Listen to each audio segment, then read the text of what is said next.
agradeço, eu não consegui identificar quem foi que falou, mas vamos lá. Então, como eu falei anteriormente, a gente vai trabalhar hoje com os fatores biomecânicos. Né? Então, como vocês já devem ter aprendido na última disciplina relacionada à ergonomia, e como a gente conversou rapidamente na última aula, a biomecânica foca nos movimentos que são realizados pelo corpo. Então, a gente passou rapidamente por alguns conceitos, como cinética, cinemática, que são as forças que o corpo ele precisa, digamos assim, desempenhar ao longo das suas atividades para, por exemplo, se colocar em movimento. Então, o corpo é muito associado a um mecanismo, né, a uma máquina que precisa que essas forças aconteçam para que ele se movimente, para que ele realize uma atividade, enfim. Então, quando a gente fala na biomecânica, é justamente essa junção dos aspectos biológicos do indivíduo com os aspectos mecânicos, né? Quando a gente associa lá a mecânica, a questão das forças, da alavanca, a questão do torque. Então, o corpo humano ele se assemelha a uma estrutura como essa. E muitos dos problemas que acontecem dentro dos ambientes de trabalho, eles estão associados aos fatores biomecânicos. Por quê? Quando a gente tem um trabalho que é muito repetitivo, por exemplo, então quando a gente lembra lá no início que a gente começa a estudar engenharia de produção, sistemas produtivos, modelos produtivos, que a gente recorda o sistema taylorista, fordista, que é aquela produção em larga escala, maximizar a produção. Então aqueles indivíduos que eram especialistas no desenvolvimento das atividades, eles realizavam trabalhos muito repetitivos. Então utilizavam muito as mãos, utilizavam muito o antebraço, a estrutura do ombro, realizando movimentos repetitivos. Então, esses movimentos que eram realizados pelo corpo, esses movimentos mecânicos que eram realizados pelo corpo, quando acima da sua capacidade, digamos assim, seja na questão de angulação dos segmentos corporais, seja na questão da intensidade e repetição daquele movimento, acabava trazendo o que a gente chama de estresses musculares, né? Esses estresses musculares, eles caracterizam, por exemplo, pelo formigamento, pela fadiga, em último estágio, pelas dores. Então a gente vai entender quando o formigamento acontece e porque ele está relacionado mais ao trabalho estático, quando o segmento corporal ele tá parado. Então quando a ergonomia ela busca estudar os movimentos que são realizados pelo corpo, ela busca tentar minimizar o que a gente chama de distúrbios musculoesqueléticos, quando a gente fala principalmente dos músculos e das articulações, né? E evitar principalmente os distúrbios ou as doenças osteomusculares que são relacionadas ao trabalho. Então as empresas vêm buscando minimizar essas doenças, vem buscando trazer dentro das suas atividades, por exemplo, uma pausa de descanso rapidamente, ou fazer um alongamento. Então lá na minha cidade, lá no Nordeste, na Paraíba, lá tem o SESI, né, que faz parte do Sistema S. Então era comum ver nas empresas que tinham parceria com esse sistema, né, que chamavam o SESI, que alguns instrutores de educação física, que no meio do trabalho, os indivíduos, os colaboradores realizavam um alongamento, obviamente que não era obrigatório, mas quando a gente vê dentro da empresa uma política de que é necessário um alongamento, é necessário uma pausa, aquela empresa está preocupada com, digamos assim, com a saúde e o bem-estar do colaborador e quer minimizar o potencial surgimento desses distúrbios. Então, como eu falei para vocês, né, o corpo humano ele vai se assemelhar a um sistema de alavancas e ele é movido pela contração muscular. Então, eu dei uma breve explicação com relação à contração muscular, que a gente remete sempre à contração muscular a algum movimento, né? Quando o músculo ele tem uma alteração, por exemplo, do seu comprimento. Então, por exemplo, eu dei até o exemplo da academia, né? Quando a gente faz, por exemplo, um exercício para bíceps. Quando a gente puxa o peso na nossa direção, a gente está deixando aquele nosso músculo contraído, né? Está gerando uma redução do volume dele. Quando a gente gera essa redução do volume, a gente está realizando uma contração muscular. Então, quando a gente imagina uma contração muscular, a gente associa só a essa contração, a essa retenção do músculo. Mas, quando o músculo está parado, está estático, também é um tipo de contração muscular. E é nesses dois aspectos que a ergonomia busca estudar, né? Tanto o trabalho estático dos segmentos corporais, os quais ficam estáticos, tanto dos segmentos corporais que os músculos que ali se relacionam geram ou apresentam algum tipo de contração. Então, a ideia da ergonomia é buscar analisar esses dois aspectos. Antes da gente tratar especificamente com relação à contração muscular, eu trouxe dois vídeos para vocês, para a gente só observar os movimentos que são realizados pelo corpo, né? Então, o que eu queria pedir para vocês, ao analisarem esse vídeo, né, que vocês identificassem, por exemplo, quais são os segmentos corporais que mais estão sendo utilizados, quais segmentos corporais estão estáticos, se existe algum segmento corporal, braço, ombro, que para vocês eles estão em uma posição, digamos assim, não compatível com o que deveria ser, o que deveria estar, será que existe algum trabalho repetitivo. Então eu queria que vocês fizessem uma breve avaliação com relação a esses vídeos, né, para que a gente pudesse gerar uma breve discussão acerca do que vocês identificaram naquela atividade e se vocês conseguiram identificar se com relação àqueles movimentos que estão sendo realizados existem ou podem existir algum comprometimento da saúde do colaborador. Tá bem, pessoal? Só parar de compartilhar aqui minha tela para poder colocar o vídeo para vocês.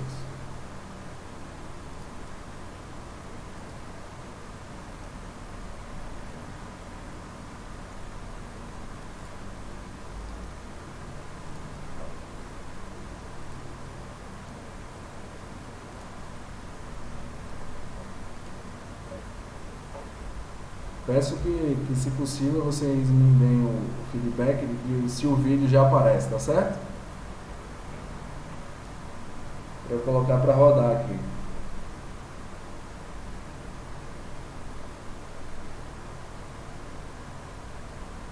O vídeo já abriu aí, pessoal? Tá apresentando. Ok. Obrigado, Tamires.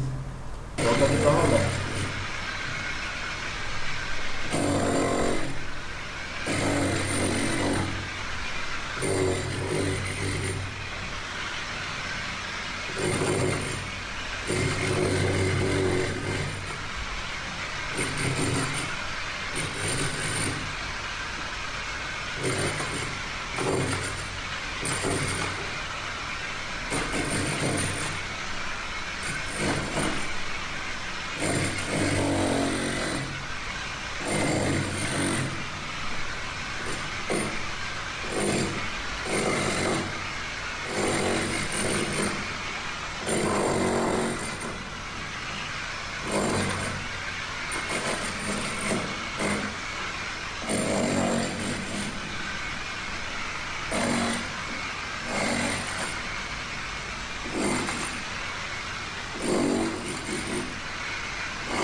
Então, voltando aqui, pessoal. Essa foi a primeira atividade. Pergunta, o vídeo deu para aparecer tranquilo para vocês? Vocês conseguiram visualizar a atividade que ele desempenhou, os segmentos corporais, como eles se movimentaram ao longo dessa atividade? Deu todo mundo para ver, né? Tranquilo. Agora eu vou colocar o segundo vídeo, certo? Nesse segundo vídeo é uma atividade completamente diferente dessa primeira, certo? Então, antes de chegar nesse segundo vídeo, eu só queria que vocês gravassem duas coisas básicas, né? Primeiro, quais foram os segmentos corporais que mais trabalharam e os que menos trabalharam. E, além disso, se os segmentos corporais que trabalharam, eles assumiram posições que vocês julgam, por exemplo, inadequadas para o desempenho, para o desenvolvimento de uma atividade que pode gerar algum comprometimento futuro, certo? Vou parar de compartilhar essa daqui e vou compartilhar o segundo vídeo.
Pronto, pessoal. Esses são os dois vídeos.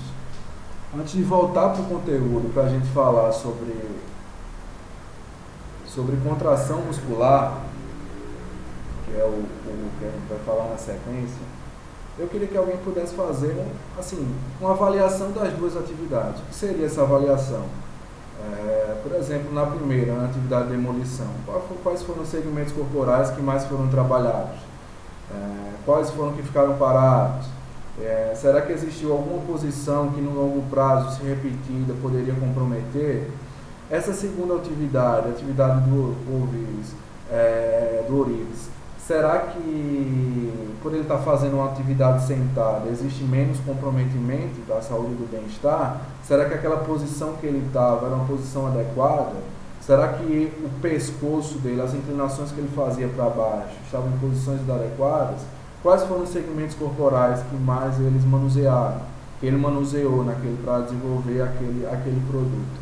Então eu queria que alguém pudesse fazer essa avaliação para a gente ter um pequeno debate sobre esses segmentos corporais, para a gente chegar numa discussão que é a seguinte: o trabalho estático. Vocês viram que existiam segmentos corporais estáticos para as duas atividades. Será que esse trabalho estático desses segmentos corporais, eles podem comprometer, se não da mesma maneira, mas de uma maneira pelo menos considerável, assim, quando comparadas ao trabalho repetitivo, ao trabalho que demanda movimentações de segmentos corporais? Então, se alguém puder trazer essa avaliação com relação às atividades que eu apresentei agora, para a gente discutir alguns pontos referentes a elas, seria muito importante.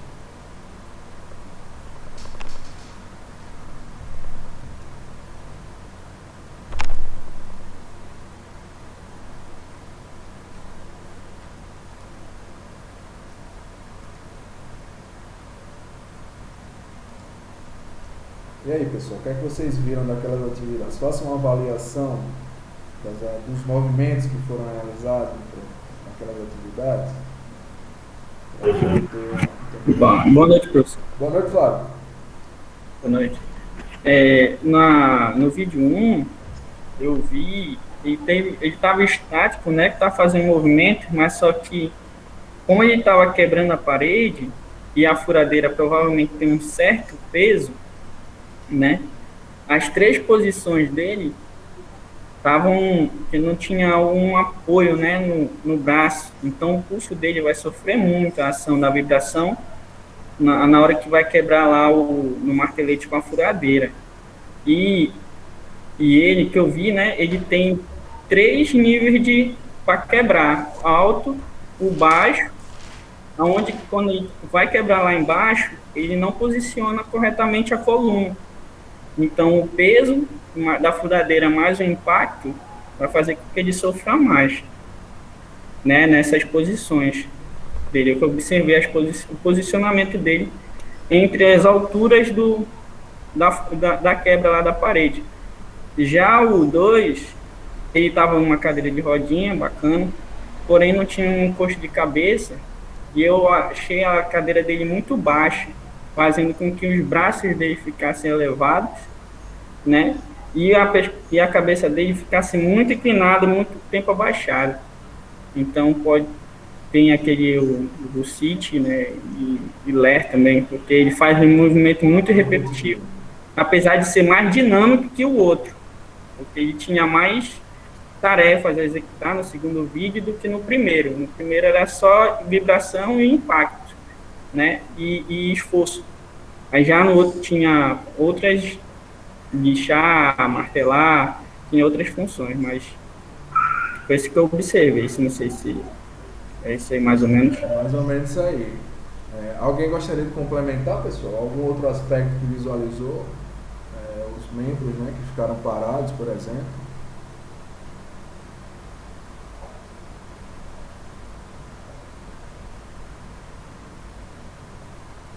Alguém abriu o áudio aí? Eu fui impressionado. Boa noite, professor. Boa noite, comentar Márcio. sobre ele está utilizando o maçareco, né, sem luva, do vídeo 2 lá na fabricação do anel, e na parte de corte, né, que ele usa um arco lá para serrar também, ele tá sem luva lá, ficar exposto as mãos. Bem observado pelo Marcos. Essa questão dos aspectos de segurança. Outro aspecto que não foi levado em consideração, principalmente no segundo vídeo, né, do Luiz. Alguém conseguiu observar mais alguma coisa, pessoal? O Marcos conseguiu complementar, né, o que o Flávio trouxe pra gente. Alguém observou mais algum aspecto desses dois vídeos?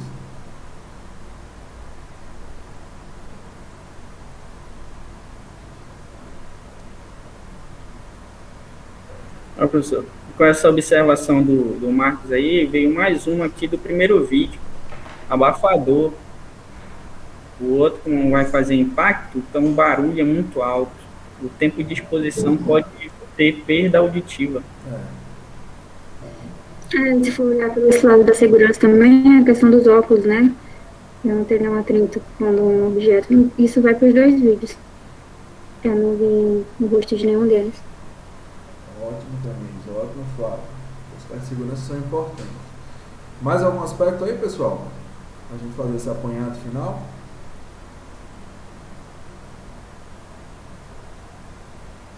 Acho que não, né? Tranquilo. O primeiro ponto que a gente tem que observar são atividades completamente diferentes. Certo? Porque eu trouxe duas atividades completamente diferentes.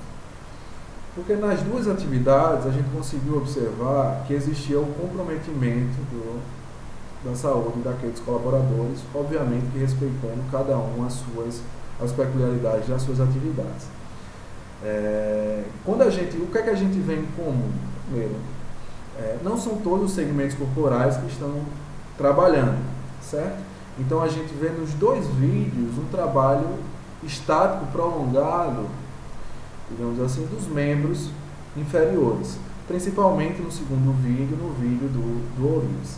Quando a gente parte para o primeiro vídeo, o que chama a atenção, primeiro, antes de chegar nos aspectos de segurança também destacado, né, é o peso do equipamento. Porque se vocês prestarem atenção, em determinado momento do vídeo, quando ele vai realizar a demolição de um ponto que está abaixo da linha da cintura, ele aplica a força com um dos membros inferiores. E no que ele faz aquela inclinação dos membros inferiores, ele está realizando um desvio da coluna para poder realizar aquela atividade.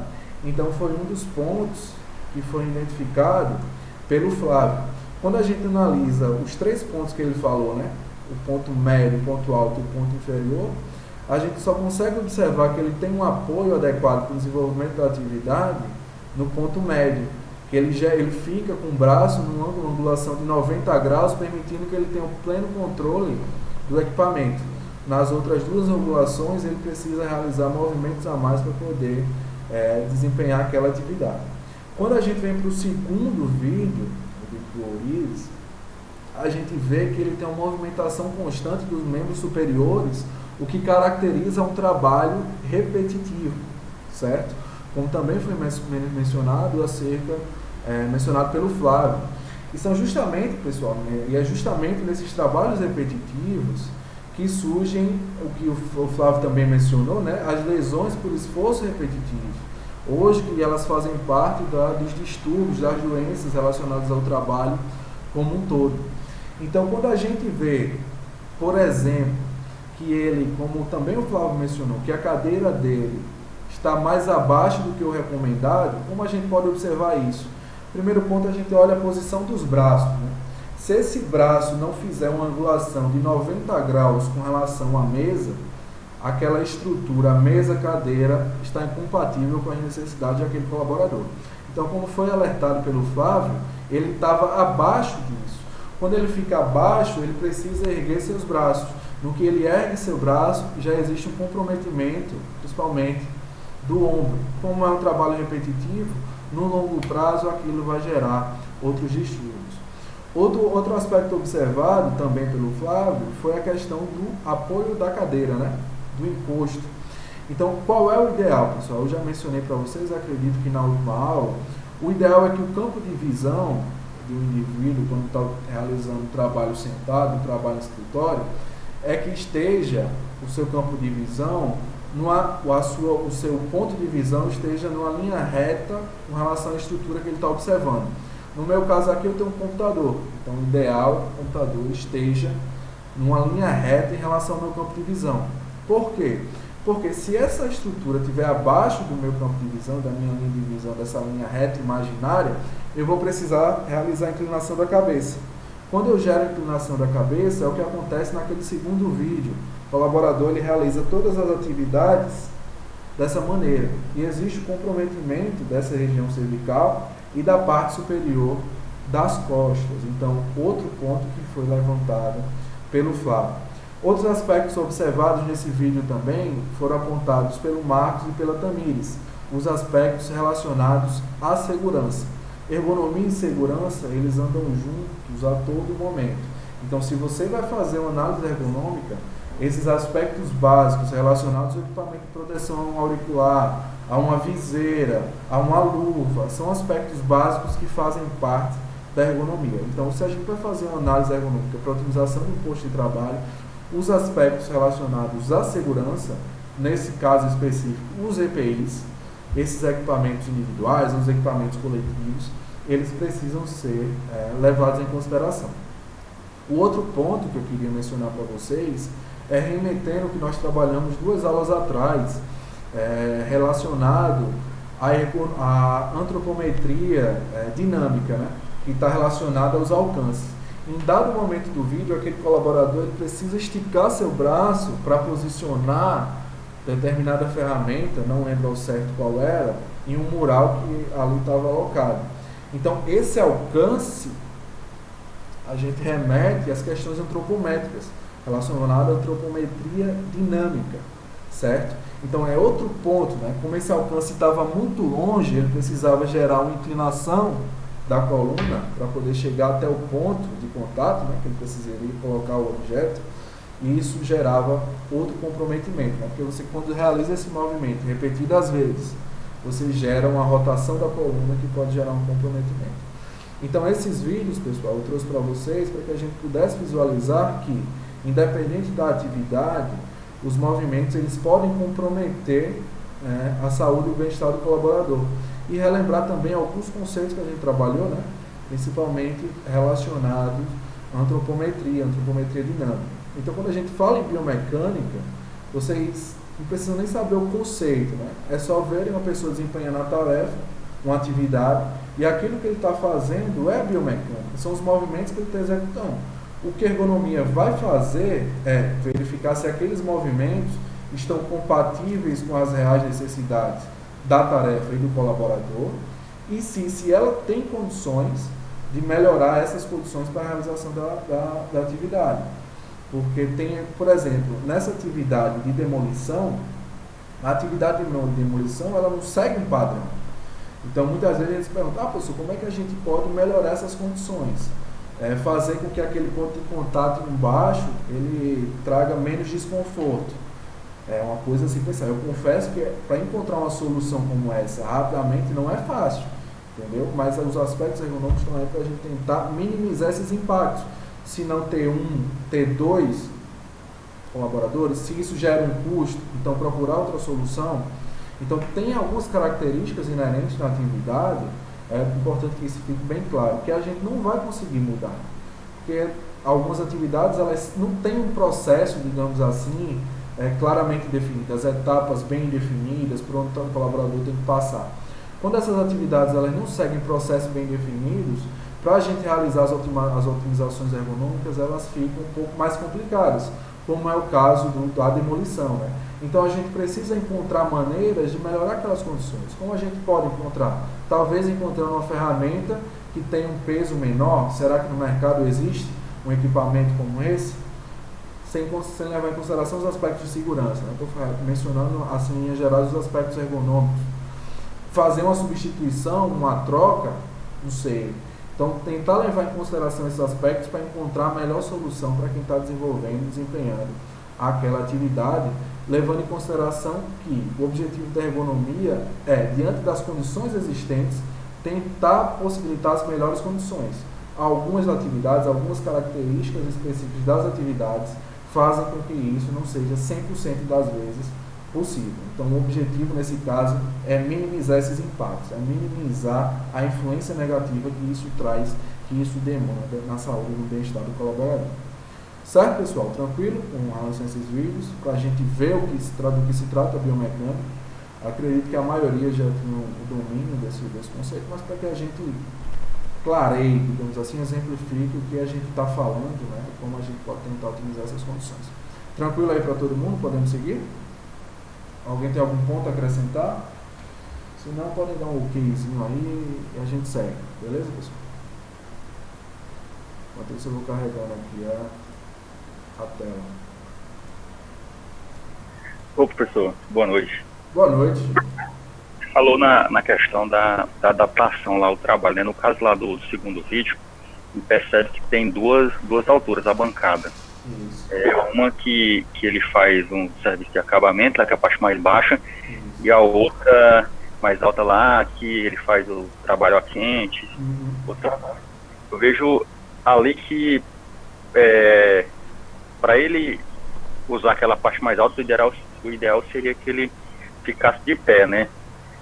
Ou uma altura intermediária. Se realizasse todo o serviço na parte mais baixa, ia ter um comprometimento do pescoço, o pescoço e a coluna ia ficar muito tempo curvado. Isso. Assim, aí eu não consigo encontrar um meio termo para aquela atividade ali dele, viu? Então, deixa eu... É o que eu estava mencionando agora há pouco, se relaciona com isso que você está falando, foi muito bom você ter tocado nesse ponto. Por exemplo, tem algumas características das atividades que elas são básicas, não tem como a gente retirar. Por que eu estou dizendo isso? Naquela atividade do segundo vídeo, ele está desenvolvendo uma aliança. Então, aquela aliança, ela tem um design, tem alguns pontos que são muito minuciosos. Então, para desenvolver esse aspecto mais minucioso desse produto, ele precisa ir para aquela bancada mais baixa, certo? Então, aquela bancada mais baixa é importante para que ele tenha melhores condições de manusear a peça e gerar o produto final, certo? Isso se encaixa no que eu mencionei anteriormente, que algumas características da atividade a gente não tem como, digamos assim, modificar. Porque se aquela posição que ele tem atualmente for alterada, muito provavelmente vai comprometer no desenvolvimento da tarefa, vai comprometer no desenvolvimento para que ele chegue no produto final. Porque aquele trabalho ali, naquela bancada mais baixa, é um trabalho mais, digamos assim, detalhista, que ele precisa ter mais concentração, que ele precisa ter um refinamento maior. Nesses aspectos, a gente não tem como mexer. Entendeu? Porque vai estar comprometendo diretamente a atividade. Mas você mencionou na segunda bancada, a segunda bancada mais alta, que ele faz, entre aspas, as atividades mais grosseiras. Então, será que a gente não poderia, por exemplo, colocar ali uma cadeira que ela fosse regulável, que fosse desde da altura mais baixa, para pegar o tampo inferior, para que ele faça aquele trabalho minucioso, até o tampo mais alto, que ele consiga ter aquela angulação de 90 graus e fazer aquele trabalho, digamos assim, mais grosseiro. Então, é um pequeno ajuste que pode ser feito na cadeira, uma cadeira regulável, um apoio, como o Flávio falou, um apoio para a coluna, para o pescoço. Então, esse pequeno ajuste pode fazer com que se encontre o equilíbrio entre melhorar as condições de atividade, certo? Melhorar as condições para ele desenvolver a tarefa, quando possível, e que não perca, digamos assim, a qualidade do trabalho. Porque, como eu tenho mencionado para vocês, a ergonomia tem que buscar promover as melhores condições para o trabalhador, mas ela não pode gerar soluções que vão comprometer nem o processo, o desenvolvimento, ter uma queda de rendimento, nem o resultado final daquele processo. Então, isso que você falou é importante nesse sentido para exemplificar isso que eu estou mencionando anteriormente. A gente tem que encontrar a solução que melhore as condições, mas que não impacte. Então, se ele precisa realizar uma atividade no tampo mais baixo, a gente tem que promover a condição que ele realize no tampo mais baixo, que é um tempo mais curto, que é um trabalho mais minucioso, e que a atividade mais grosseira, de corte, de lixa, seja realizada no tampo superior e que os braços dele, a altura mesa-cadeira, estejam em posição compatível. Eu não sei se isso te responde nesse aspecto.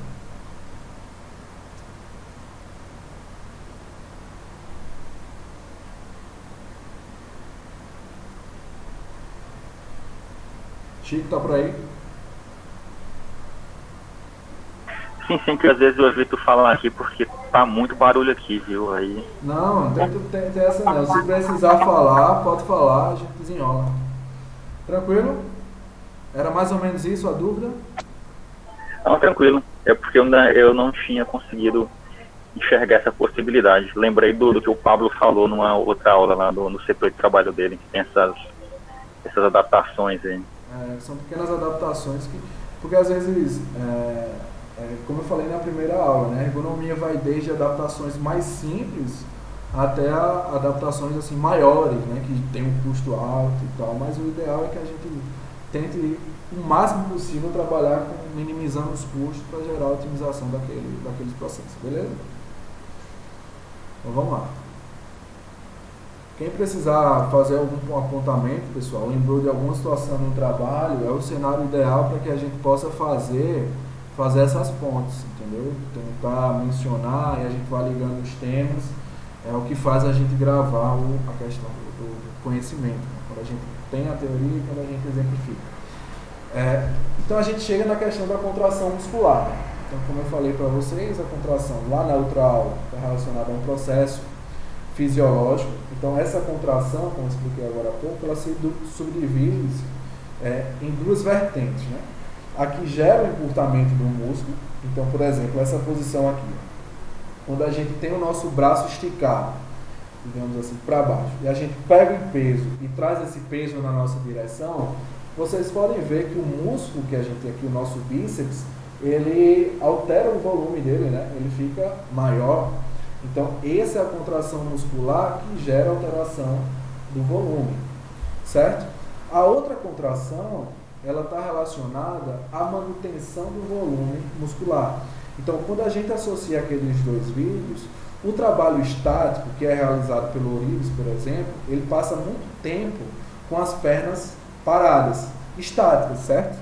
Então, aquele movimento ou ausência de movimento que está sendo relacionada, que está sendo realizado ali naquela atividade, é um movimento ou não é um movimento. A ausência de movimento caracteriza-se por uma contração muscular, digamos assim, configurada pela manutenção do volume do músculo. Não existe alteração do volume do músculo em nenhum ponto, como existe nesse exemplo anterior, que gera um encurtamento do comprimento muscular. Então, quando a gente fala em contração muscular, pessoal, o que a gente precisa gravar é que são as duas vertentes.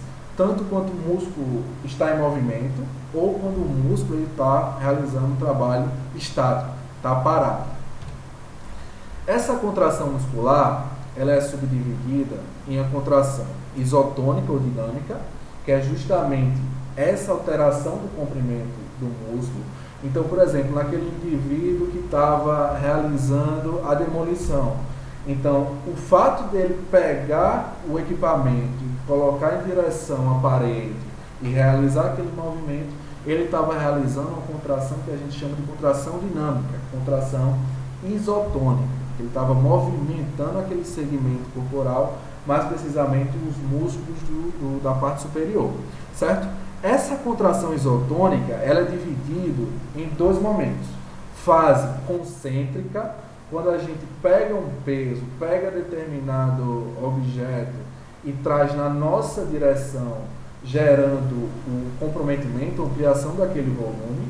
E a fase excêntrica, quando a gente pega um peso e a gente joga em direção, no sentido contrário à direção do nosso corpo, relaxando aquele músculo.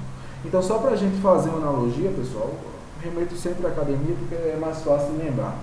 Quando a gente pega um peso, por exemplo, para fazer um exercício de bíceps, então quando a gente pega esse peso e traz na nossa direção, a gente está realizando uma contração dinâmica ou isotônica de fase concêntrica, a gente está concentrando aquele músculo.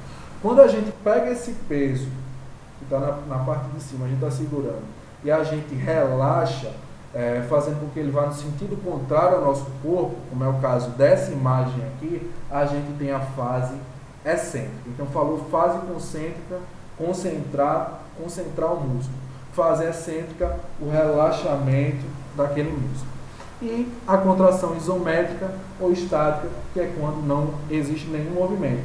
Então, quando a gente está lá na academia, o professor fala, segura, isometria, parado. Então, você fica lá parado, a perna começa a tremer. Então, está tendo uma contração ali, só que aquela contração não é caracterizada por uma movimentação, é considerada pelo trabalho muscular estático. Pergunta, essa diferenciação entre contração dinâmica e estática ficou clara? E ficou clara a diferença entre fase concêntrica e fase excêntrica na contração isotônica?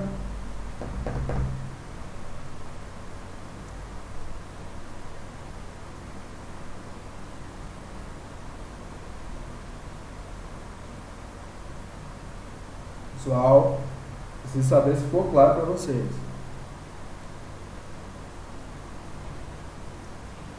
Ficou sim, professor. Para mim, ficou bem claro.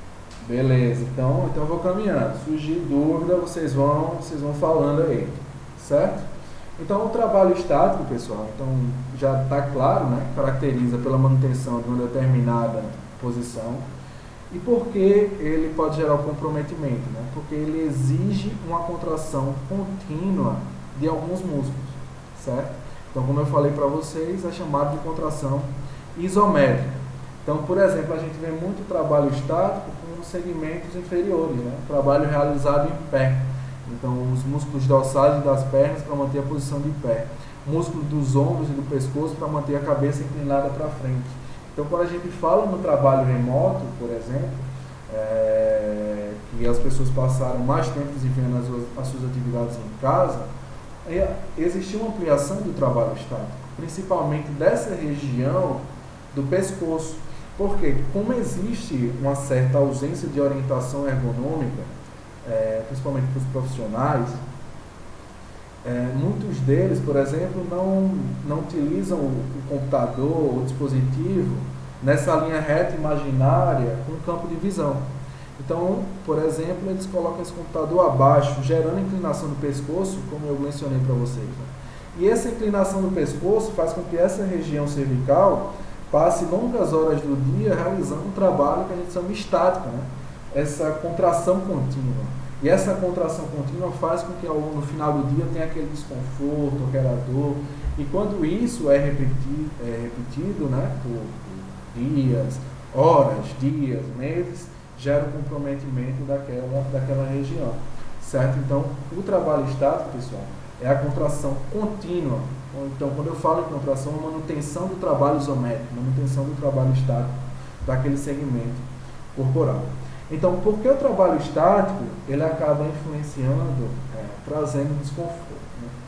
Então, vocês podem lembrar, pessoal, que quando vocês passam, por exemplo, deixam um segmento corporal, uma perna, um pé, numa mesma posição por um longo período de tempo, quando vocês tentam mexer, existe aquele formigamento, né? Então, por que acontece aquele formigamento? Porque a circulação que existe naquela região que está parada, digamos assim, não está acontecendo da maneira que deveria existir. Então, existe, digamos assim, uma redução do fluxo sanguíneo naquela região. E o primeiro sinal que acontece é o formigamento naquela região. Certo? Então, quando eu falei para vocês lá no início a questão do estresse muscular, o formigamento já é caracterizado como um estresse muscular. É o primeiro ponto, porque ele está alertando, não está existindo circulação de sangue aqui nessa área não. E aí, vamos levantar, vamos movimentar. Então, tanto é que quando você movimenta, quando você anda, começa a voltar ao normal. Então, o trabalho estático, o primeiro sinal que a gente tem é essa questão do formigamento. Né? É só aí que a gente vai fazer alguma atividade, vai movimentar aquele segmento corporal, vai movimentar, vai andar, e isso acaba promovendo a circulação daquela região. E a gente chega no trabalho dinâmico, né? Então, o trabalho dinâmico também você já tem a visão do que se trata do trabalho dinâmico. Então, é a movimentação constante de alguns segmentos corporais. Então, eles caracterizam justamente pela contração e o relaxamento dos músculos, né? Então, quando a gente fala em contração e relaxamento, a gente está falando daquelas duas fases, né? Da fase concêntrica e da fase excêntrica. Então, quando a gente realiza um caminhar, por exemplo, quando a gente dá uma passada que traz a perna em direção à nossa coxa, pode ver que o músculo da gente, ele, digamos assim, fica mais enrijecido, né? Então a gente tem ali a fase concêntrica.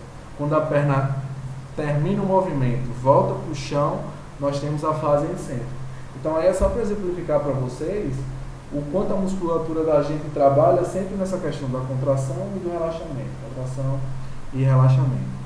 Então essa questão do trabalho dinâmico, pessoal, exemplificado pelo caminhar, tarefa de martelar, serrar, enfim, toda atividade que gera o segmento corporal, ele tem a capacidade de gerar um comprometimento de dores e desconfortos. Por quê?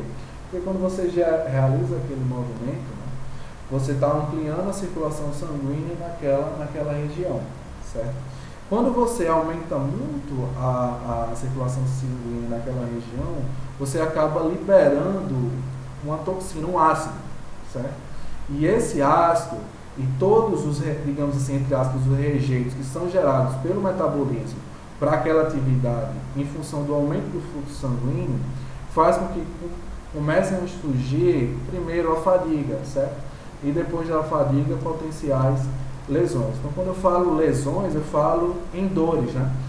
Dor muscular. Então, ali está um incômodo. Então, aqui dali é uma dor muscular. É diferente, por exemplo, pessoal, a gente fala em uma lesão muscular, né? A gente remete muito ao esportista, né? Então, o esportista, normalmente, quando ele tem uma lesão muscular, ele tem ou um estiramento do músculo, certo? Aquele músculo ele faz um movimento que resulta no estiramento muscular, ou ele tem uma ruptura muscular. E essa ruptura muscular vai variar de acordo com alguns graus, né? Então, essas lesões musculares dos esportistas dificilmente são visualizadas nos trabalhos, digamos assim, nas atividades laborais, né? Porque precisa ser um movimento muito brusco para que aquilo aconteça, exceto se for uma atividade muito operacional que demande digamos assim, uma movimentação constante para fazer com que o músculo seja estirado ou sofra uma ruptura, certo? Então, as lesões que a gente fala relacionadas ao trabalho são lesões que surgem, estresses musculares relacionados à ampliação da fadiga naquela região, a um ponto de tensão que surge naquela região, que é quando existe a contração muscular, que a gente fala, né, que cria-se um bolozinho muscular naquela região. Então, são essas lesões que fazem parte da vida do colaborador. Mas um estiramento e uma ruptura, como a gente vê com os esportistas, dificilmente a gente vê no trabalho que são realizados nas empresas. Outro adendo que eu queria fazer com vocês, em relação àqueles dois vídeos, é que toda atividade nunca vai ser 100% estática, nem vai ser 100% dinâmica. Então, sempre vai ter algum segmento corporal que vai realizar um trabalho dinâmico, certo? Então, por exemplo, na atividade do Orives, o trabalho estático é predominantemente realizado pelos membros inferiores. Já o trabalho dinâmico, né, essa questão de contração e relaxamento, era realizado pelos membros superiores. Então, essa questão do trabalho dinâmico e estático, eles fazem parte das duas atividades. E é justamente por isso que a ergonomia deve se preocupar nos dois âmbitos, né? Se é uma atividade que o trabalhador passa muito tempo em pé, ele está realizando um trabalho estático. Se ele passa muito tempo em pé, com a coluna um pouco inclinada, membros inferiores e coluna em trabalho estático, mas realiza muitos movimentos com as mãos, membros inferiores e colunas em trabalho estático, membros superiores, principalmente mão, antebraço e ombro, em trabalho dinâmico. Então, é por isso que essa preocupação ela deve ser levada em consideração nos dois sentidos, tanto do trabalho estático quanto do trabalho dinâmico. Então, essas posturas inadequadas, né, que os trabalhadores assumem, elas são acontecem devido a dois fatores, né? O primeiro deles é um projeto deficiente, quando aquele posto de trabalho muitas vezes não foi projetado para aquele indivíduo. Então, se a gente pega o caso lá do Orives, talvez aquela cadeira não tenha sido projetada para ele, a combinação cadeira-mesa. Talvez o indivíduo anteriormente a ele utilizava aquele posto de trabalho e ele apenas utilizou aquele ambiente que já existia, gerando uma certa inadequação, como a gente viu, ou as exigências da tarefa, né? Então, pegando o exemplo do Orives, ele assume uma postura inadequada, como o Chico bem falou, para realizar aquela atividade na bancada inferior. Então, aquela atividade acabou demandando uma postura inadequada daquele colaborador, certo? Então, outros aspectos influenciam na existência dessas posturas inadequadas. Primeiro, trabalhos estáticos que envolvem uma postura parada por longos períodos. Um exemplo disso aqui é quando o trabalhador desempenha uma atividade, por exemplo, no trabalho remoto, e passa, por exemplo, 6 horas, 7 horas no dia, com o pescoço inclinado para baixo, olhando para a mesa, entre aspas, gerando inclinação do pescoço. Aquilo vai gerar um comprometimento daquela região cervical. Trabalhos que exigem muita força. A gente viu a atividade de demolição lá. Foi um aspecto levantado até pelo Flávio, principalmente quando ele fala no terceiro ponto, né? Quando ele faz o movimento na parte inferior da sua linha de cintura, abaixo da sua linha de cintura. Quando ele faz aquele movimento para digamos assim, demolir a parede, ele precisa colocar uma força com as pernas. E quando ele coloca aquela força com as pernas, ele está desempenhando mais uma vez um movimento inadequado. Então a gente viu ali outro exemplo. E trabalhos que exigem posturas desconfortáveis, como o tronco inclinado ou tronco torcido, a gente remete mais uma vez ao trabalho remoto. Se a gente for pegar o nosso dia a dia, as situações que nós já nos defrontamos, a gente vê inúmeros casos de posturas em que os colaboradores assumem condições inadequadas, né? Seja por iniciativa própria, por não executar a tarefa como eles deveriam fazer, ou pelas condições de trabalho, que elas não estão compatíveis com as suas necessidades. Então, toda atividade a gente consegue identificar algum ponto passivo de melhoria, mesmo que seja mínimo. Independente da atividade, pessoal, outro aspecto importante, o corpo ele vai assumir 3 posturas básicas, né? As posições deitada, certo? Sentada e em pé. E associado a essas três, digamos assim, posições que são assumidas, os segmentos corporais, eles têm pesos diferentes. Por que é importante saber essa questão do peso? Uma das posturas mencionadas é a postura deitada. Então, quando a gente fala numa postura deitada, a gente remete, por exemplo, a um serviço de um mecânico embaixo do carro. Uma oficina. Sem ser essas oficinas grandes que o cara vai lá, levanta o carro, faz toda a atividade em cima e tal. Digamos assim, nas oficinas raízes, como é que a atividade era desempenhada anteriormente? Um indivíduo ia lá para debaixo do carro, desempenhar a atividade. E muitas vezes ele ficava com a cabeça numa situação desconfortável, né? E pode perguntar para qualquer mecânico se ele sentia desconforto na cabeça. Ele sentia, ele remete e sente esse desconforto na região cervical porque a cabeça assumiu uma posição inadequada.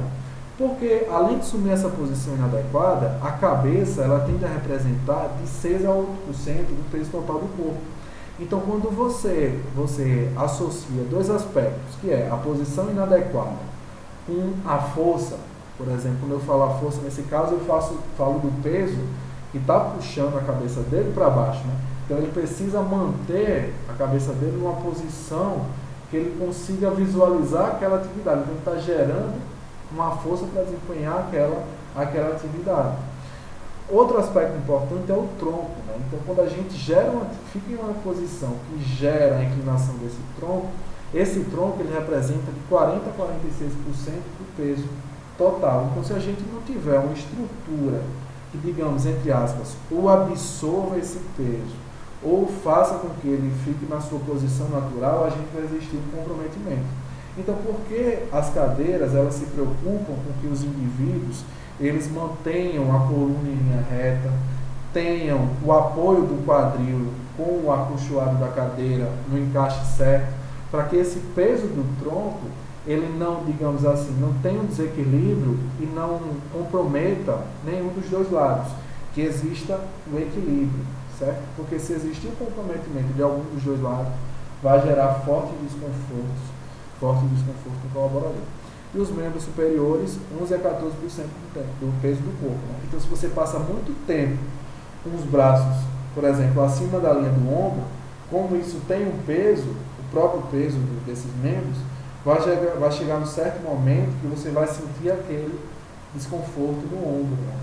Então, quando você começa a sentir aquele desconforto, aí você tenta procurar uma posição natural daquele segmento, que faz com que gere o relaxamento muscular. Então, levar em consideração, pessoal, a postura assumida, a postura necessária e o peso daquele segmento corporal é uma combinação que vai influenciar diretamente no surgimento de potenciais distúrbios. Então, primeiro ponto, né? Posição em pé. Então, a vantagem dessa posição em pé é a mobilidade corporal, né? Você sair de um lugar para outro. Mas só que muitas atividades que estão desempenhadas em pé, elas geram um trabalho estático. Então, como eu falei para vocês, o trabalho estático, digamos assim, acarreta na ausência de circulação naquela região. Então, qual é a recomendação básica para essas atividades? Assim que possível, ande um pouquinho, movimente aquele segmento corporal, estique as pernas, como a gente costuma falar, para gerar circulação daquela região corporal. Então, são recomendações ergonômicas básicas que fazem com que aquele trabalho que é predominantemente estático, né, ele tenha alguma circulação, mesmo que não seja obrigatoriamente com atividade. Então, eu mencionei para vocês na questão dos alongamentos, né, que principalmente eu via bem lá na Paraíba, em indústria específica. Por que isso acontecia? Porque o trabalhador está realizando ali um trabalho repetitivo. Há alguns trabalhos, como por exemplo, um operador, sei lá, uma costureira, passa o dia sentado. Então vinha lá o pessoal do SESI e fazia um alongamento, né? Esticava a perna, esticava o braço, gerava a circulação sanguínea daquele segmento corporal, para que aquele trabalho estático, o impacto daquele trabalho estático fosse brevemente diluído. Então, a posição sentada, pessoal, muito característica agora do trabalho remoto, né? A gente tem alguns estudos que estão sendo desenvolvidos com relação a esses impactos no surgimento de potenciais distúrbios osteomusculares. Então, exige principalmente a questão do dorso, como eu falei, do peso da coluna que tem, e a questão da região cervical também é muito, muito importante. Né? Então, quando a gente fala no dorso, eu remeto sempre essa questão da cadeira adequada, da cadeira ideal. Você tem uma cadeira adequada para o desempenho da atividade, se você realiza um trabalho predominantemente sentado, estático, não é um luxo, é uma necessidade básica. Porque se você utiliza um equipamento incompatível com as suas necessidades, no longo prazo você vai sentir desconforto. Então, outro ponto importante que vem se mencionando entre as recomendações ergonômicas para o trabalho estático, que se após 2 horas, 1 hora e meia sentada, circule, vá na cozinha, vá no banheiro, caminhe 1 minutinho, beba uma água, saia daquele lugar para gerar circulação sanguínea no segmento corporal, principalmente nas pernas. Né? Se possível, movimente o pescoço, movimente a região cervical, mas essas recomendações, infelizmente, ainda não são muito difundidas, são recomendações teoricamente simples, né? Que tornam, por exemplo, o impacto que existe no final do dia, digamos assim, menos dolorido. Então, se você ao longo do dia pratica essas caminhadas, movimenta a região cervical, você não chega ao longo do final do dia com dores nas pernas, com dores na coluna ou com dores na região cervical. Minimiza esse impacto. E aqui eu menciono para vocês, pessoal, a questão da inclinação da cabeça para frente. Né? Então, isso acontece ou quando o assento ele é muito alto, quando a mesa ela é muito baixa, ou quando o seu campo de visão está muito baixo. Então, eu trouxe, por exemplo, aqui essa imagem do indivíduo que está olhando para um tablet, por exemplo, com um celular, e está gerando a inclinação dessa região cervical. Quando ele gera essa inclinação, existe o acometimento dessa região. Então, muitas pessoas utilizam os computadores abaixo da sua linha de visão, dessa linha imaginária que eu tenho tanto falado para vocês. Isso vai gerar o comprometimento dessa região. Além disso, naquele trabalho que a gente viu no segundo vídeo do Ourives, ele também realiza a atividade olhando muito para baixo. Então também existe comprometimento dessa região cervical. Então qual é o recomendado? Né? A gente vê aqui, esse primeiro caso, que o campo de visão não segue uma linha imaginária, tá? Numa linha gerando uma angulação aqui para baixo. Então o ideal é essa segunda imagem aqui, ó, que tem assim uma linha imaginária entre o olho, digamos assim, o campo de visão e o objeto, para que gere a menor inclinação possível dessa região cervical. Então, essa é a inclinação para frente, pessoal. Aqui é um estudo que foi feito, né, que as dores no pescoço começam a aparecer quando a inclinação da cabeça em relação à vertical for maior que 30 graus. Né? Então, a gente tem a inclinação aqui, que seria a inclinação reta, com base naquela imagem, a inclinação reta ideal seria essa, e gerando uma angulação de 30 graus. Né? Então, a partir dessa angulação de 30 graus, o indivíduo passa a ter um desconforto. Então, à medida que essa angulação tende a ser maior, o tempo necessário para que surja um desconforto, surja um cansaço muscular, surja uma dor naquela região, ele vai diminuindo. Então, à medida que o indivíduo tem uma inclinação maior dessa região cervical, maior vai ser, ou menor vai ser o tempo para que surja um desconforto naquela região. Então, se o indivíduo passa o dia todo com, por exemplo, a cabeça inclinada em 50 graus, quase que nessa região que ele já está acostumado com aquela posição, ele acha que é a posição natural. Então, ele vai sentir obrigatoriamente desconforto naquela região, porque a sua musculatura e aquele segmento corporal não está na sua posição natural, não está, digamos assim, na sua posição ideal. Alguém abriu o áudio aí?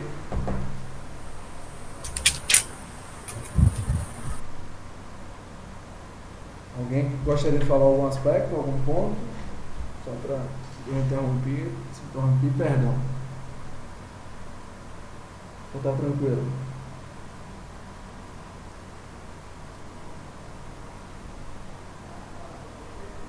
Tá tranquilo. Então, vamos lá. E aqui a posição deitada, pessoal. Então, a posição deitada, ela é aquela posição que normalmente é adotada, né, para gerar um descanso. Por que gera o descanso? Né? O sangue ele flui para todas as regiões corporais, gera um certo relaxamento daquele colaborador, sendo considerada a postura mais recomendada, né, para esse repouso, para essa recuperação. Então, quando eu mencionei para vocês o exemplo de um mecânico, entre aspas, de uma oficina raiz, é esse caso aqui, ó, em que o colaborador ele fica deitado e esse pescoço dele, ele não segue, digamos assim, não acompanha digamos assim, a estrutura que o corpo está exercendo naquele momento, que é deitar. Né? Essa cabeça, normalmente, ela fica inclinada, seja para o lado direito, seja para o lado esquerdo, seja para frente, certo? Como fica inclinado e não tem nenhum apoio, por não ter nenhum apoio, e aquela cabeça, como eu falei para vocês, pesa entre 6 a 8% do corpo, se for, por exemplo, um indivíduo pesado, então vai ter um comprometimento grande naquela região, principalmente quando não tem nenhum apoio, ele precisa fazer uma força contrária para manter aquele corpo, aquele segmento corporal naquela posição. Então, quando a gente fala em posição deitada, é a posição ideal para o sangue fluir, para ter um relaxamento, nesse sentido. Mas tem atividades, como por exemplo nas oficinas mais antigas, né? Agora as oficinas elas levantam o carro e o colaborador ele faz as atividades em pé, na maioria das vezes, mudando o comprometimento, né? Digamos assim, do segmento corporal, comprometendo agora mais a questão dos ombros, por exemplo. Mas se essa postura deitada, quando para realizar alguma atividade, como no caso das oficinas mais antigas, digamos assim, gerava um comprometimento da região cervical do colaborador. Só ver aqui uma questãozinha, pessoal. E aqui a questão da inclinação da cabeça para frente, né? Que é uma questão que eu considero ser muito importante, principalmente nesses tempos em que se ampliou os trabalhos remotos, mas também nas atividades que são realizadas com monitor, para controlar as operações. Tem gente que trabalha muito com monitor, né? E às vezes não se atenta a esses aspectos. Então é importante lembrar que essa região cervical ela fica comprometida. E se ela estiver doendo, talvez tenha alguma relação com a forma como você está, digamos assim, ou manuseando o computador, ou manuseando o celular, ou manuseando o tablet. O ideal é sempre que esse campo de visão siga uma linha reta com relação ao seu olho. Certo, pessoal? E aqui a questão acerca das dores musculares, né? Então, já mencionei alguns aspectos relacionados às dores musculares, quando surge, por exemplo, no trabalho estático, que é em função da ausência de circulação, quando surge no trabalho dinâmico, porque aumenta a circulação, libera o ácido, um ácido naquela região, naquele segmento corporal, e os subprodutos que são gerados do metabolismo que acontece nessa região acaba gerando o surgimento de fadiga e posteriores dores. Então, a musculatura humana tem um bom desempenho quando é contraída até 15% da sua capacidade. Então, vocês já devem ter ouvido falar na questão da posição natural, né? Da posição normal daquele corpo, eu já deve ter mencionado nessa terminologia para vocês. Então, cada segmento corporal vai ter a sua posição, digamos assim, natural, né? E o desempenho daquele segmento corporal, daquela musculatura, ela vai ser, digamos assim, não vai ter um desempenho afetado até 15% da sua capacidade, certo? De uma maneira geral, de uma maneira bem generalista. Obviamente que tem algumas exceções. Passou desse limite da utilização dessa capacidade, dessa posição não natural, vai gerar algum comprometimento. Esse comprometimento que vai ser gerado vai depender, obviamente, do quão passou desse limite, dessa posição não natural assumida, vai depender das características individuais daquele indivíduo, vai depender das características relacionadas ao desempenho da atividade e vai depender do tempo em que aquela região corporal ela fica, digamos assim, entre aspas, longe, distante da sua posição natural. Então, se é um tempo mais curto, esse comprometimento tende a ser menor. Se é um comprimento, digamos assim, a pessoa passa um tempo maior com esse segmento corporal em uma posição distante da sua posição não natural, vai gerar um comprometimento maior. Então, essas variáveis, elas precisam ser levadas em consideração para saber como vai ser a influência de cada um, né? Porque, como vocês sabem, cada indivíduo é um mundo particular. Então, as características fisiológicas, biomecânicas de um indivíduo, elas são completamente diferentes das características de outro indivíduo. Então, a forma como o indivíduo reage a determinado exercício, a determinada aplicação de força, é diferente da forma que outro indivíduo reage. Então, levar em consideração essas características individuais, ela é extremamente importante. Então, como eu falei para vocês, né, a dor é causada pela acumulação dos subprodutos de metabolismo no interior do músculo, então aumenta a circulação sanguínea, libera um ácido, a liberação desse ácido e o metabolismo que acontece naquela região faz com que se gerem subprodutos, né, digamos assim, os rejeitos daquele metabolismo que acaba culminando na fadiga e posteriormente dor nas regiões musculares, certo? E esses trabalhos estáticos, como eu falei para vocês, eles caracterizam pela, digamos assim, diminuição da circulação sanguínea, né? Então, falo em diminuição da circulação sanguínea, a gente remete sempre à questão do formigamento, né? Foi outro exemplo para vocês. Se isso persiste, provoca câimbras, acompanhado de espasmos e fraqueza naquela região muscular. Então, essa questão das dores musculares, pessoal, mencionei rapidamente para vocês, tanto relacionado ao trabalho estático, pela ausência de circulação, quanto ao trabalho dinâmico, né? E essas dores musculares, elas vão surgir tanto pelo manuseio de cargas, certo? Pelas posturas inadequadas e pelas repetições de movimentos. Então, esse combo, né, tanto principalmente de força com postura inadequada, repetição de movimento, condições inadequadas de posto de trabalho, toda essa conjuntura faz com que determinado indivíduo acabe tendo o comprometimento de alguns segmentos corporais, né? E esse comprometimento, seja por fadiga, seja por dores, eles poderiam ser minimizados com algumas correções. Só exemplificando, né? No caso daquele ourives, por exemplo, uma cadeira que ajustasse de tamanho, certo? Para que o campo de visão dele, por exemplo, ficasse, não gerasse a inclinação da região cervical, para que os braços dele ficassem numa posição 90 graus, principalmente na atividade com o campo superior. Então são pequenos ajustes que podem ser feitos, que, digamos assim, minimizam os impactos. Agora, no trabalho estático, se o indivíduo passa 6 horas, 7 horas no dia sentado e com a cabeça inclinada para baixo, que a cada 1h30 ele vá beber uma água, ele ande, que ele movimente aqueles segmentos corporais para promover a circulação sanguínea, isso impacta, pessoal. Isso é uma atitude mínima que a gente faz um dia, mas quando a gente estende isso para o longo prazo, a gente acaba trazendo benefícios maiores, certo? E os traumas musculares, né? Os traumas musculares, eles acontecem de duas maneiras. Pode ser um trauma por impacto. Então, quando a gente fala um impacto, é aquela pancada que a gente, por exemplo, a gente está passando no nosso quarto, a gente bate no guarda-roupa, de repente surge o roxão na nossa perna. Então, aquilo é um trauma muscular por impacto. E a gente tem o trauma por esforço repetitivo, né? Então, quando a gente, por exemplo, naquela atividade de origem, tem um certo trabalho repetitivo. Então, de tanto ele desenvolver aquele trabalho repetitivo para obter os produtos finais, ele vai gerar traumas em regiões específicas, que pode ser o punho, pode ser o antebraço, pode ser o ombro. Então, os traumas musculares, eles acontecem de duas maneiras: a partir do impacto e a partir do esforço repetitivo.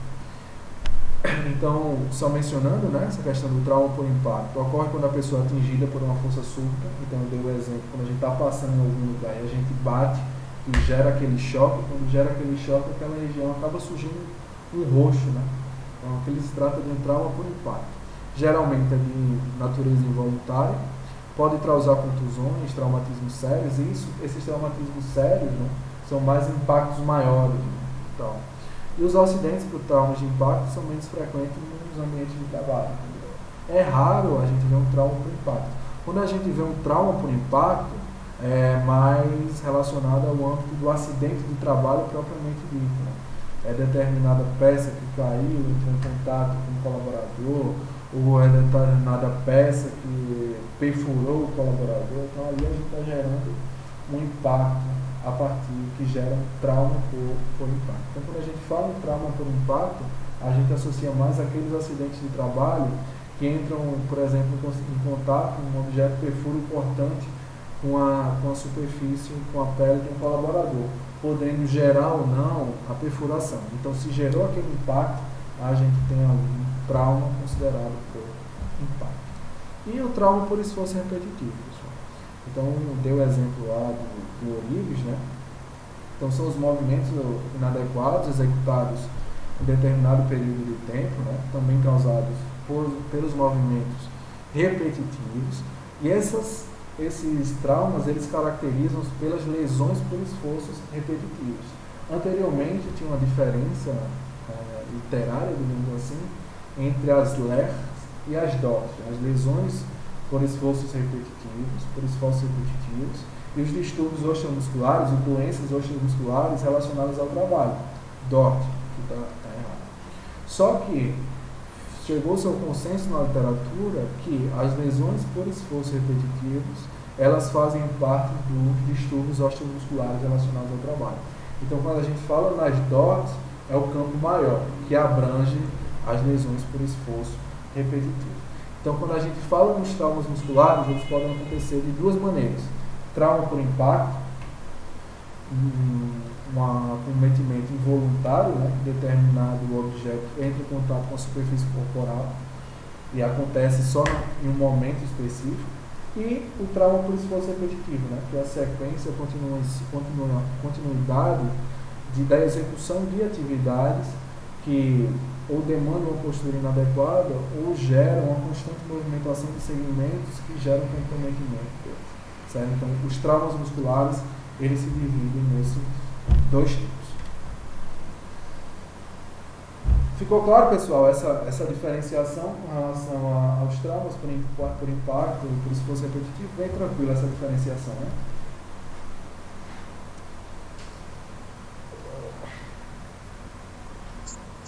Ficou, professor.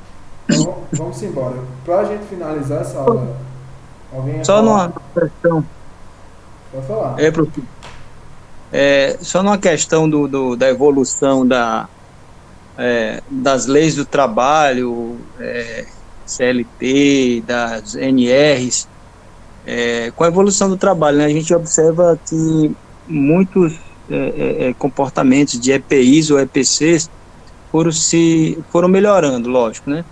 Só que quem voltar aí na época de escola, pelo menos no meu caso, que usava quichute ainda, quichute era algo que trazia um certo incômodo, mas era moda, toda criança tinha o maior prazer em usar, uniformezinho marinho, aquele azul marinho, brim e tal, tecido. Mas assim, eu lembro que quando garoto a gente fazia atividade com esse tênis, e fazia um certo tipo de atividade na educação física, que uns agachamentos, e forçava o joelho, né?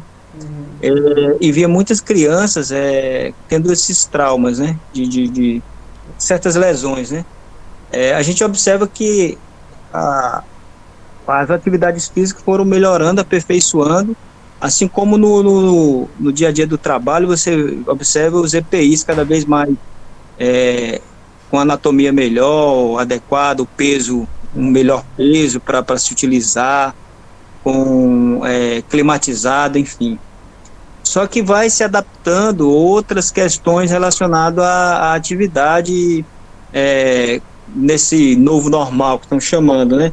O exemplo aí, pegar o exemplo dessa máscara que a gente usa, né? Algumas empresas, elas não deixam você entrar com máscara de tecido, né? De algodão ou máscara de tipo cirúrgica, né? Tem que ser aquelas PF da vida, NK95 e tal. Só que algumas máscaras, ela força a sua orelha, o seu crânio, só que a sua cabeça você nem sente muito, mas a orelha no final do dia tá aquele trauma, tá dolorido. Parece pouco, mas você começa a perceber esse incômodo, né? Essa inflamação, às vezes a inflamação, já vi pessoas reclamando de inflamação na orelha, no ouvido. Às vezes corta, né? Às vezes corta. Aí o pessoal diz, não, então não usa a máscara, usa o capacete facial, né? Aquela proteção facial. Tela, né? A tela. É outro incômodo você ficar 8 horas utilizando aquilo ali.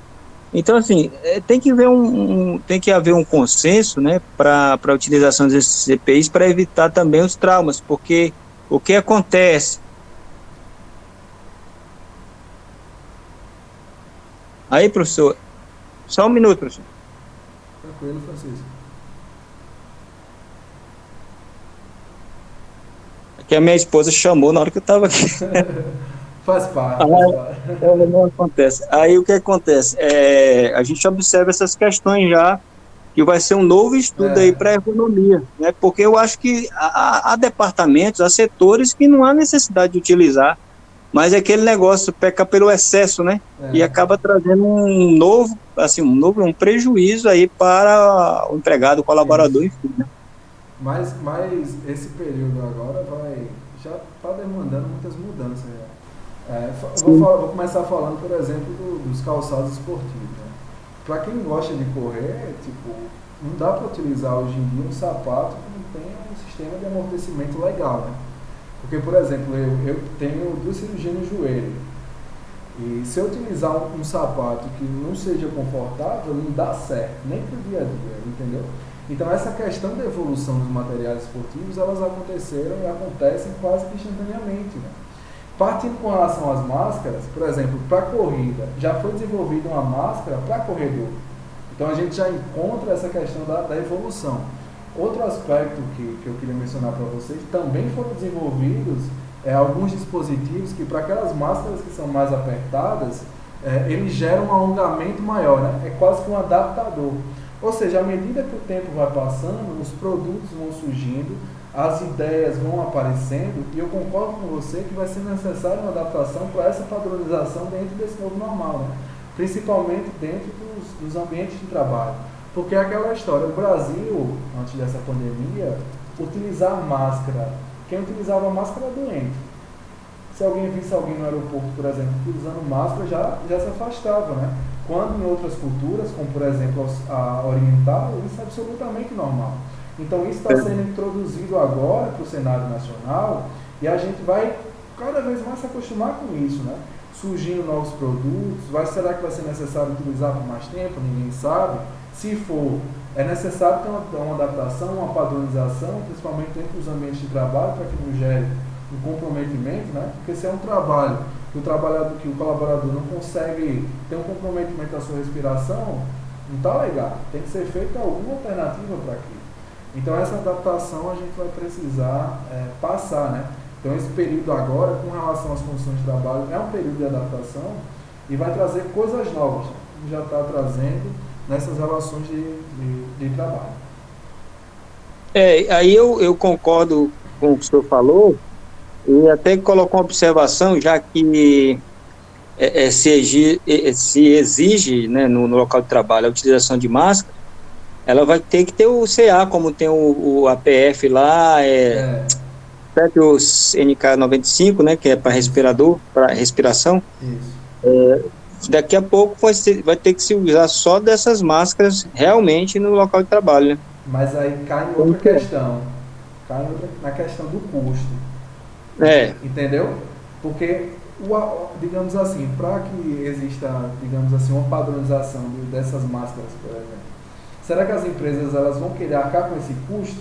Será que elas não podem baratear? A gente já vê as empresas buscando baratear tudo que é possível, certo? Então, claro que tem exceções, mas de uma maneira geral as empresas elas buscam minimizar os custos.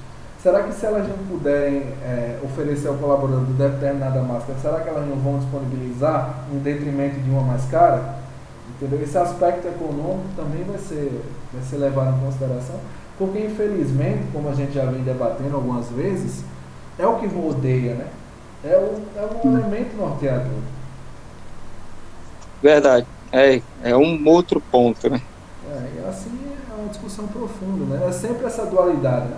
Entre as condições de trabalho e as questões econômicas da empresa. Enquanto isso, a empresa vê que, digamos assim, não é a necessidade dela aquilo, ela não vai fazer, não vai ter uma movimentação para que isso aconteça.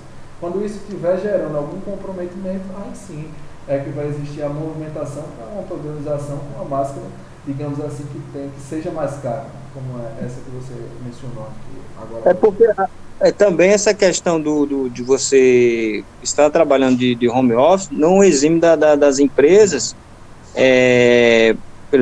o cuidado, o zelo pelo empregado nas questões relacionadas à ergonomia. Ela não fica fora disso, ela não fica alheia a isso. Ela tem que observar, ela tem que garantir se o ambiente que ele está prestando serviço para ela na sua casa é ideal, é adequado para tal atividade, né? Isso. E aí tem outras questões também relacionadas aí ao direitos e deveres, vamos dizer assim, das organizações, das empresas, né? Mas isso está muito relacionado à cultura da empresa, né?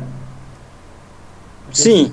Se a empresa ela tem essa preocupação com o viés ergonômico, ela vai levar isso em consideração. Vou dar um exemplo, por exemplo, aqui da minha esposa. Ela trabalha na Telefônica, com logística. Então, o trabalho agora está 100% home office, certo? Então, a empresa, ela disponibilizou o suporte para levar a estrutura do notebook, disponibilizou o suporte para mouse com apoio para punho e disponibilizou o suporte do teclado com apoio para punho. Então, são coisas bestas, mas que mostram a preocupação da empresa com os aspectos ergonômicos, né? Os colaboradores eles não tinham nem noção para que isso servia. Entendeu? Então, quando chegaram os produtos para aqui, ela não sabia do que se tratava.